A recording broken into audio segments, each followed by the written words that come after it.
welcome to Canonical. I'm James Shao, and I'm joined by Iad Darris and Sam Spieler. Hey. Hi.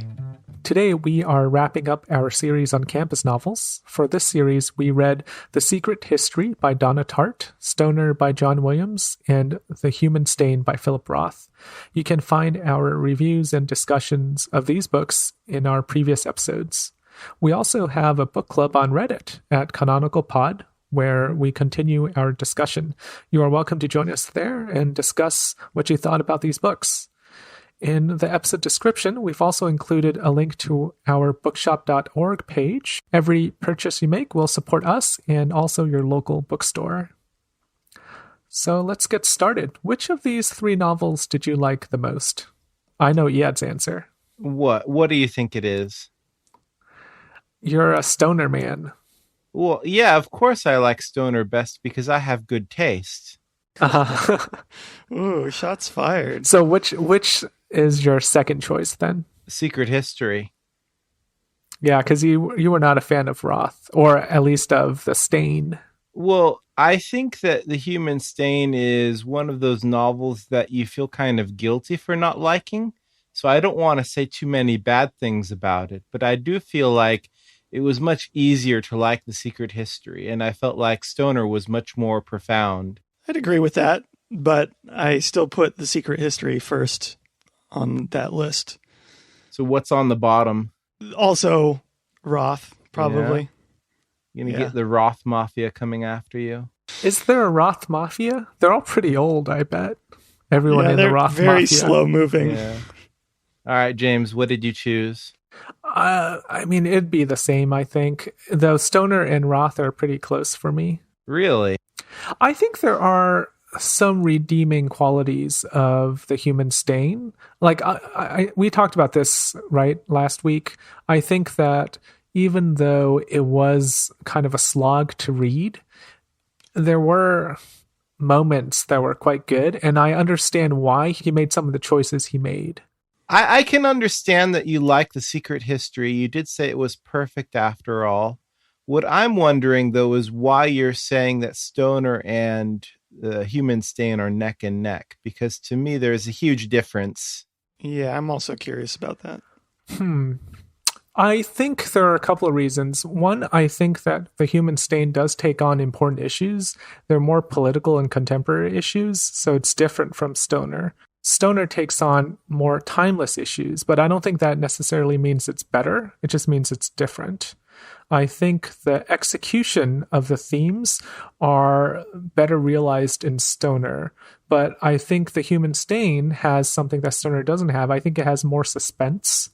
The question of Woman Silk's identity, I think, is really interesting, and the way that kind of unfolds and the way you have irony built in to the different situations that arise in the book, I think that adds a lot of meaning to the book.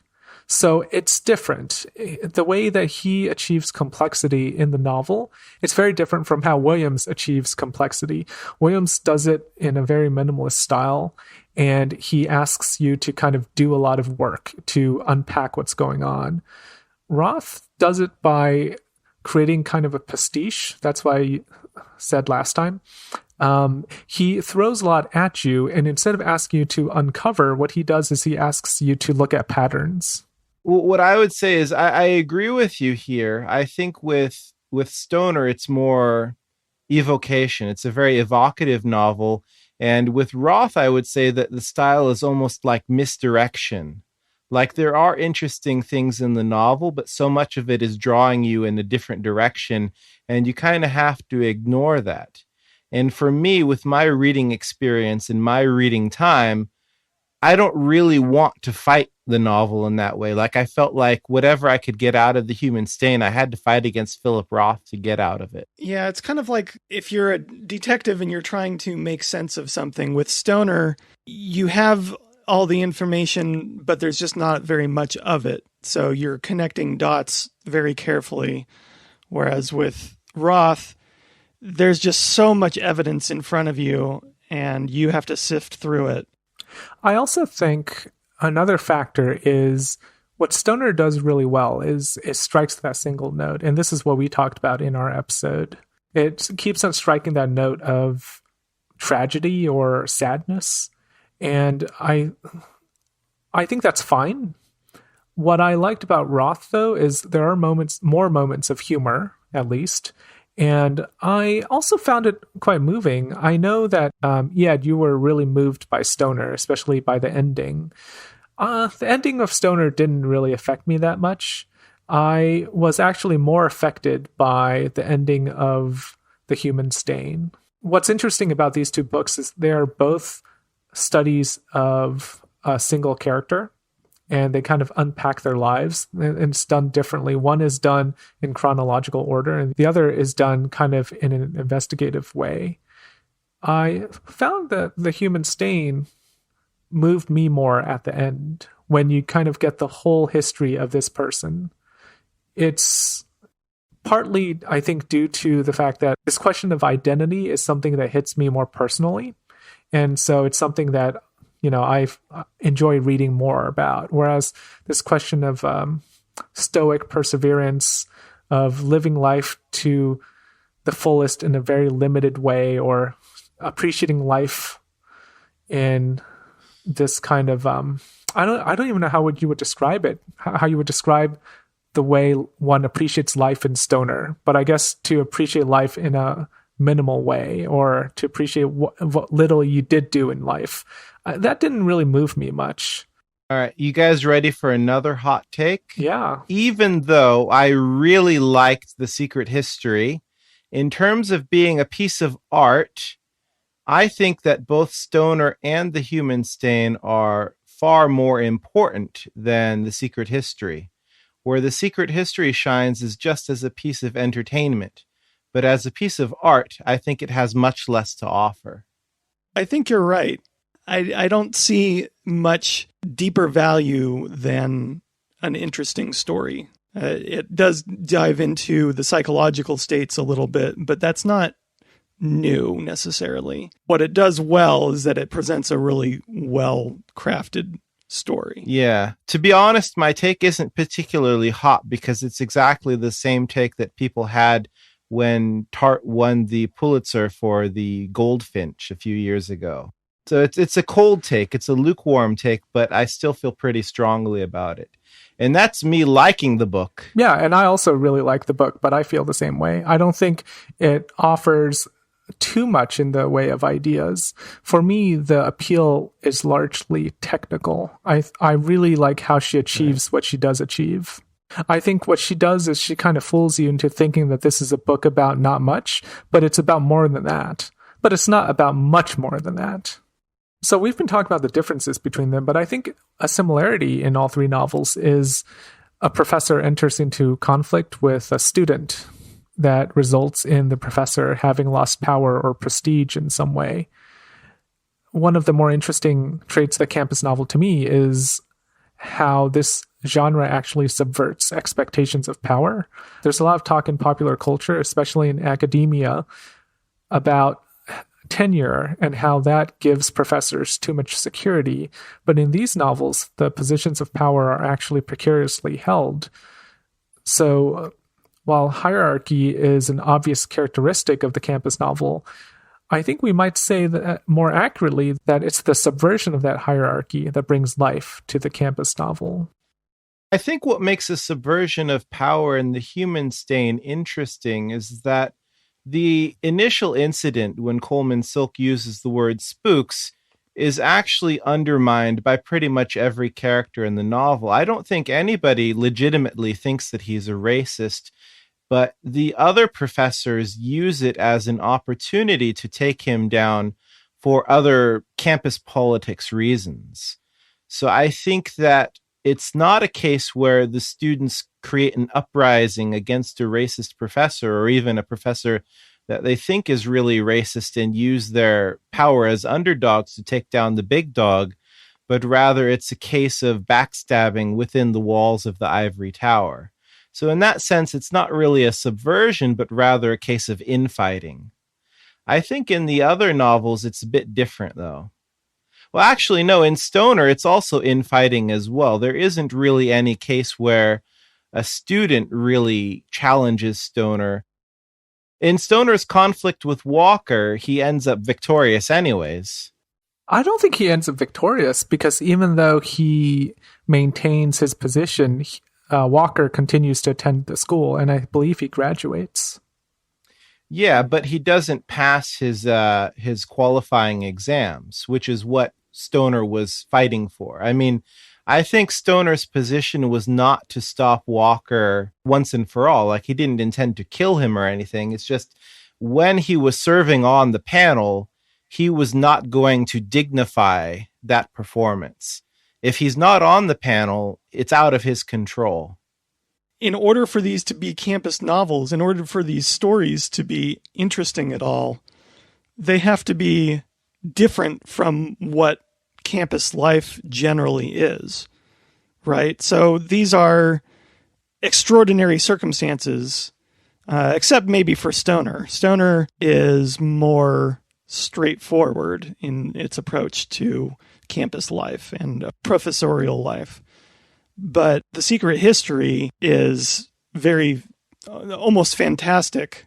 And with Pullman Silk in The Human Stain, while all the things that happen in that book are fairly realistic, it's a lot. There's a lot of things that go on.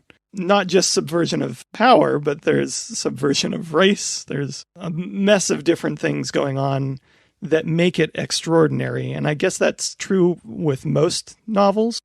Do you think most campus novels need extraordinary circumstances in order to be successful?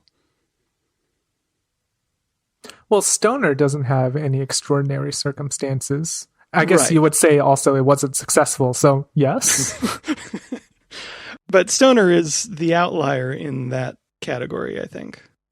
I'm going to say yes in a way, because this is something I've said before in one of the previous episodes. I think one of the big draws of a campus novel is that it presents something familiar to you, and in the unfolding of the novel, it surprises. It's that surprise that makes it interesting. I think what makes a campus novel appealing is its familiarity.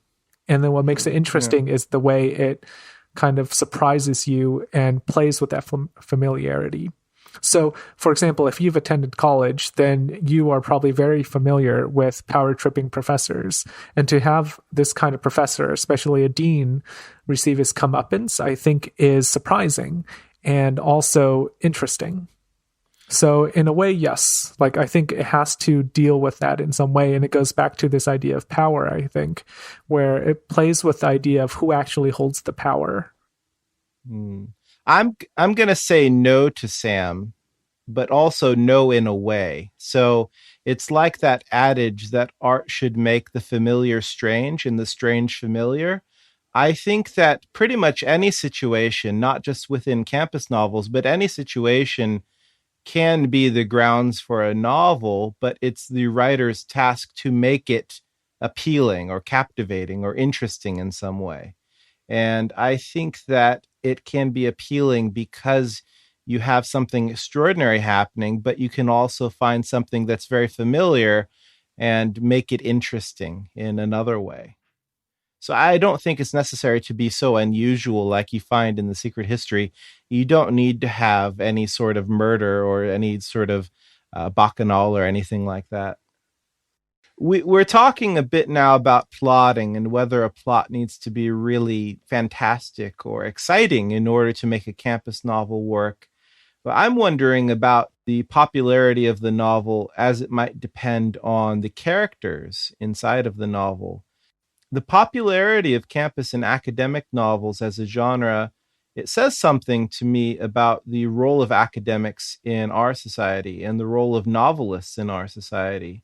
So these novelists that we've read are just part of the genre that's become more popular over the 20th century, and it's continuing to grow in popularity. I read a survey article of the genre written by a critic called Jeffrey Williams. He offers two explanations for this popularity. The first explanation is that there is more college enrollment in the US, and that means that the college experience is more familiar to people, and more people are familiar with professors in general. These people aren't the kind of bespectacled buffoons that we thought of in the past. They're more human and relatable. The second idea that he offers is that the novel writer is now a professional position and literary production is professionalized. This is the MFA program's rise. So nowadays, most fiction writers teach in MFA programs, and because they might see themselves as academics, they want to write about academics. It's something that feels familiar to them. Do you think either of these makes more sense to you than the other, or do you reject both of them, or what?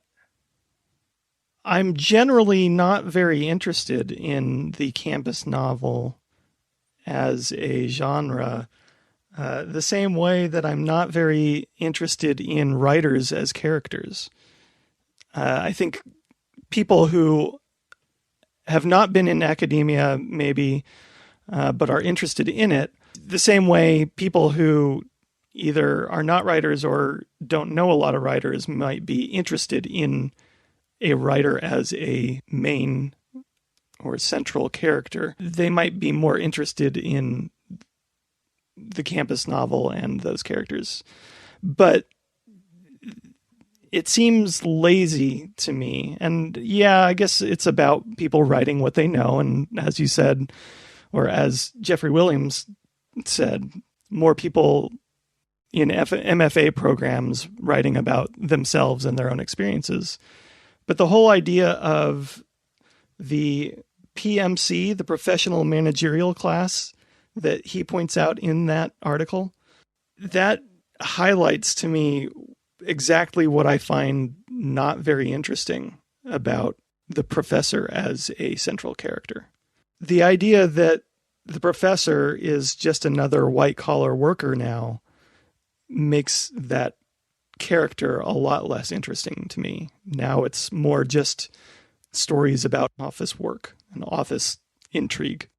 But that can be interesting. It can be, and I don't think the campus novel as a whole is bad. I think there's a lot that it offers. I think all three of these books are very different from each other. It's just the general idea of it does not interest me.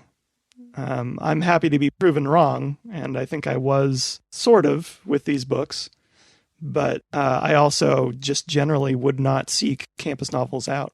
I can't prove you wrong because it's a matter of taste, even if you have bad taste. But I mean, I enjoy campus novels, I think, more than any kind of whatever generic novel, I guess. To your question, Iad, I think that the first point that college enrollment is growing, that most people go to college nowadays, I think that definitely contributes to the popularity of the campus novel. I'm not so sure about the second one. I think, well, first, most literary fiction writers don't teach in MFA programs. I think a lot do, but definitely not most, because there are not enough positions for everybody. I don't think that's the reason why. I think going through an MFA program exposes a person to academic life, so they have that background to draw into, but I'm less sympathetic to that argument. I don't think that's a big reason why. I think that it's a kind of insularity that I think Sam was kind of pointing to. It's unappealing to me. Like, if the MFA writers are just writing about it because it's what they know and they're not willing to venture out into broader themes and broader topics, it's unappealing.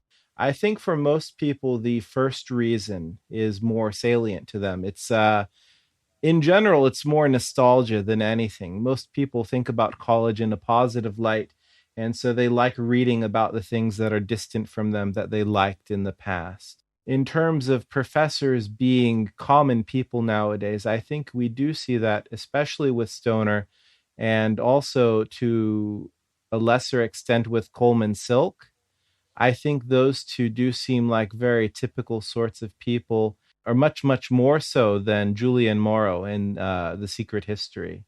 I think it's interesting that you pair Stoner with Silk rather than with Moreau, because while I kind of see your point, to me, Stoner feels much more, even though he's a common man and everyman, he feels more cloistered to me, and maybe just because he's got a simple life, but his whole life revolves around the campus, where Coleman's does not.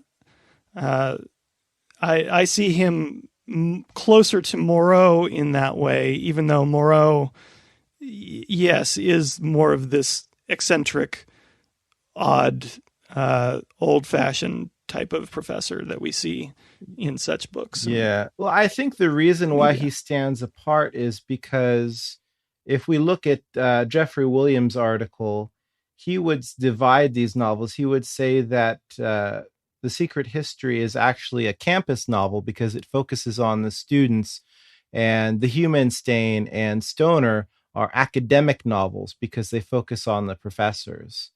I think that difference makes it clear why Moreau would be different from the other two, because he's not the central character of the novel. But I think another thing to consider is that Tartt is not as familiar with the literary profession and the academic life as Roth or Williams are, because she actually didn't do an MFA and she never taught at a university. Williams taught at Denver and Roth taught at somewhere famous for a long time. And because she's isolated from the majority of this professional literary life, the way she represents professors is kind of an anachronism. It's kind of a parody. One reason why I think that writers are writing campus novels, and it's different from what you guys are talking about, is that the campus novel offers us setting that's very easy to use. It's kind of like a set piece drama, the way a murder mystery might take place on a county estate. It's kind of an insular community. The characters have to interact with each other because it's this closed community. And then you have kind of what I mentioned before, a fixed hierarchy. You have characters who are stereotypes already, and so you can easily play around and subvert the stereotype. So in that way, it's a very accessible setting, and it comes with characters pre-made almost. Just like in a murder mystery, you have a butler. So on a campus novel, you have that equivalent, right? You have the crazy professor, or you have, the jocks, or you have the nerdy character. I mean, they already come preset, and you can use that preconception to develop your novel and surprise people in different ways. So because of that, I think it makes it very easy to write a campus novel and have it be surprising. In the article that we'll link to in the show notes, Williams actually talks a lot about this, and he says that with the publication of DeLillo's White Noise, we see a trend away from this kind of closed situation that James is describing, and the campus novel is used as a grounds in which to kind of stage culture wars, or a way to connect the campus to the broader themes of society at large. So I think that what you're describing, James, is accurate, but I think it's more of the past, and it's not where campus novels will go in the future. I think we already kind of see that when we look at The Human Stain. We see the interest in the novel really coming from outside of the campus, and the campus and Coleman Silk situation are just used to provoke that kind of conflict. We finished this series right after we finished the Race in Contemporary America series. And it's hard to ignore that with campus novels, and in particular, those centered around elite New England liberal arts schools, that they're primarily about white students. And often those white students are well off. Writing for Plowshares, Brian Washington, he wrote, "For a genre built on the notion of change, it's lacking an awful lot of it, especially as this generation's students are more diverse than they have ever been." So do you think that maybe people are writing the historically black college campus novel and we're just not seeing them? In other words, is this a problem of publishers ignoring writers of colors, or is it more nuanced than that? I have a feeling that it is a problem with publishers, as has been pointed out across the board with other genres. But as we've already discussed, The campus novel is not the same as it was 50 years ago. It's changing. Here, I think that, not to put too fine a point on it, but I think he's just basically wrong. It is true that there are a lot of white campus novels, but there are a lot of white everything in America, and especially in the publishing world. But there are lots of people of color writing about campus situations. One that comes to mind is Zadie Smith's novel On Beauty, which is about two art professors or art history professors. Another one that comes to mind is Percival Everett's Erasure, which is about a I think he's a black creative writing professor. And also Ishmael Reed wrote a series of books about a character, an English professor called Chappie Putbutt, I think was his name. So they're out there. Also in Jeffrey Williams's article, he mentions that in the campus novel space, a lot of ground has been ceded to film, just because when young people want to access stories about their lives, which would be the campus novel as focusing on the students, they tend to look to films. And here I'm thinking of this movie that came out in 2014 called Dear White People, which takes place on a historically black university campus. So I think that these novels and films and stories are out there. It's just maybe not as prevalent as the white stories. Well, I think that's his argument. He does bring up some of those things. And to be fair, this article is 4 years old. But some of those things you've referenced are older than that. Yeah. But you also mentioned the exceptions that kind of prove the rule. I mean, do you see this as a overrepresentation of white university students? Because if we look at university enrollment, there are lots of non-white people going to university, but there are still a whole lot of white people going to university. And more specifically, I think this ties in with the idea that the creative writing professors are writing these campus novels. I think there are a whole lot of white people teaching in creative writing programs.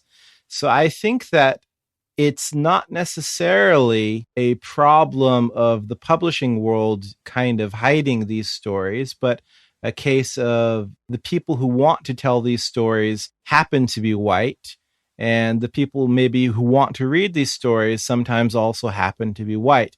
I don't think there's any real push to hide people of color stories in the campus novel genre. Maybe not the campus novel genre in particular, but I mean, it's already been shown that there are a lot of publishers that pass over things, or have in the past at least passed over stories that they thought were not good enough, and favored white people over people of color. I think that's happening less, especially as there are more publishers now that seek out things written by people of color. But I would not lean on it being not an issue in one particular genre if it's an issue in other genres. I mean, to cycle back to our Race in Contemporary America series, I think what we noticed there is that when non-white authors write, it's very often heavy. Race is often at the center of the novel, and racial injustice is at the center of the novel. And those are seen by everybody as very worthy and serious and important themes. And by contrast, I think a campus novel is often seen as light nostalgia. And there may be a lot of writers out there who want to write campus novels, but they think, well, as a black writer or a non-white writer with a voice, I had better use that voice to go after the more serious problems. And I think maybe there's just not an appetite among black writers to write campus novels. I think that the appetite might be more focused on writing novels that they at least see as tackling more serious issues. That is my question, though, is should we assume that it's mostly white people writing these stories, and thus there's not really an issue there? Or is it that there is a possibility that there are other people writing them? Yes, you're right. There is a possibility, but it's just the presumption on both my part and also on Washington's part. When we see on the shelves in the bookshop a lack of people of color, we can either say, well, they didn't want to write those books, or we can say, well, they wanted to write those books, but they couldn't get them published. In either case, we don't really know, but in either case, it's not really a fruitful conversation to have unless we have some sort of an example. I mean, the examples that I brought up before, you said were the exceptions that prove the rule. I just wonder, how many exceptions do you have that prove the rule until you reach a tipping point where you say, well, maybe the rule's not true. Like, if I gave you 5 examples, that might not be enough. But what if I gave you 10 or 20? I mean, it seems kind of arbitrary, doesn't it? It does seem a little arbitrary, but how many great campus novels are there by people of color versus how many great campus novels are there by white people? Part of it is history, but I doubt that that's because of skill and technical prowess. Yeah, I don't think it's a problem because, similar to Iad, I think that the campus novel, it encourages a certain kind of story. And that kind of story may not be the kind of story that these writers of color want to write about. I think it really depends on the subject matter that a person wants to take on. Like, we just finished our series, right? Where we read Britt Bennett and Tommy Orange and Colson Whitehead. And all 3 writers took on issues that seemed to be very important to them, and they didn't take place on campus because those stories didn't warrant it. So, kind of to Iad's point, I guess, it's not necessarily any kind of discrimination, but it's more kind of a self-selection. I guess so. It's curious to me that Iad pointed out that a lot of these stories are moving toward other types of media, which is true, but it does seem slower that the campus genre is expanding with people of color. Well, we're overdue for a break. Let's take a break, and when we come back, we'll talk about where we see this genre going and changing in the future.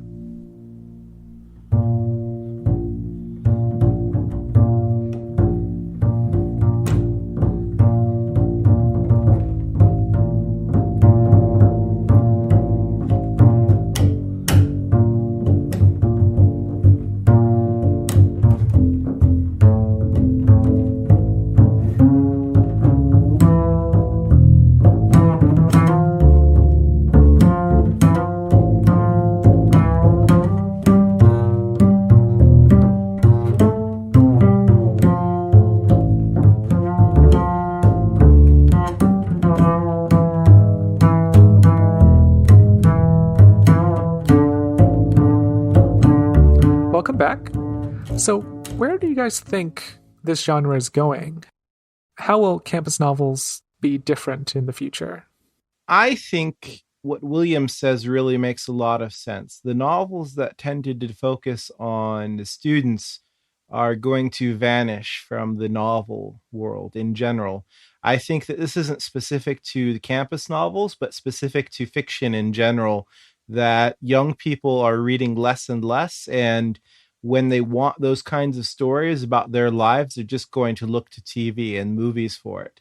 I think stories about professors will still remain in the fiction world to some extent, only because older people tend to be more aligned with the professor type, and older people tend to read more.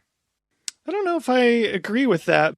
Are we talking about a college campus novel, or are we talking about campus novels? I think a college campus novel is the only kind of campus novel. If you're talking about a story set in a high school, or, Wayside School is Falling Down or something, that's not a campus novel, Sam. Then there's a big divide. I guess you don't have professors at Wayside. Yeah. So I guess that makes sense. I mean, Magic School Bus is not a campus novel, just to be clear. Well, they're never on campus. They're on the school bus. Yeah. It's a school bus novel. Right. I do think, though, that the idea that Washington had about there being more people of color writing these novels will happen.